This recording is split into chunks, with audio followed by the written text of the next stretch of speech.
அவர் பூர்வீகமாகவே அவங்க சொந்தமாகவே பார்த்தீங்கன்னா சிலுவம் நான் போயிருக்கேன், அண்ணன் வீட்டுக்கு போயிருக்கேன். சிலுவம்பாளையம்னு ஒரு சாதாரண கிராமம் தான்.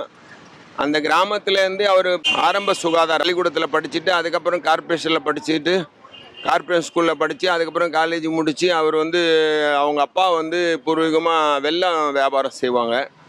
அந்த வியாபாரம் அண்ணன் செஞ்சாங்க. செஞ்சுட்டு தலைவருக்கு எம்ஜிஆர் கட்சி ஆரம்பிச்சோடனே எம்ஜிஆர் மேலே அவருக்கு ரொம்ப அளவு கடந்த பாசம். அதுக்கு மேலே கட்சி. அதுக்கப்புறம் அண்ணன் 74ல் கட்சியில் உறுப்பினராக சேர்ந்து நான் இங்கே யாரத்தாழ அவரை பார்க்குறேன். ஒரு 38 ஆண்டுகளாக எனக்கு அண்ணன் எடப்பாடியாரை தெரியும். ஒரே மாதிரி தான் இருக்கார். அந்த விவசாயி எப்படி இருப்பாங்களோ வெள்ளை சட்டை கூட இப்போ தான் அண்ணன் முதலமைச்சரான பிறகு நல்லா வெள்ளையாக போடுறாரு. அதுக்கு முன்னாடியெல்லாம் வெள்ளையாகவே போட மாட்டாங்க. ஒரு சாதாரண யதார்த்தமாக இருந்து ஒரு கிளை கழக செயலாளர், நகர செயலாளர், ஒன்றிய கழக செயலாளர், அப்புறம் மாவட்ட கழக செயலாளர், சட்டமன்ற உறுப்பினர், ஏறத்தாழ 5-6 முறை சட்டமன்ற உறுப்பினர், ஒரு முறை நாடாளுமன்ற உறுப்பினர்.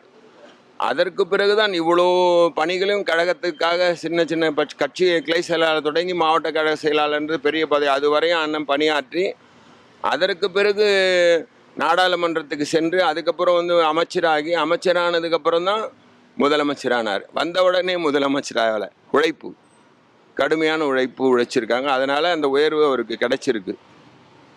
அதனால் அண்ணன் எங்கே பேசும்போதெல்லாம் சொல்லுவார், என்னை தலைவராக சொல்லாதீங்க, நானும் உங்களை மாதிரி ஒரு தொண்டன் தான். அதனால் என்னை வந்து நீங்கள் தனிமைப்படுத்தி தலைவர்னு சொல்லாதீங்க அப்படின்னு சொல்லி அண்ணன் இதை யார் சொல்லுவாங்க?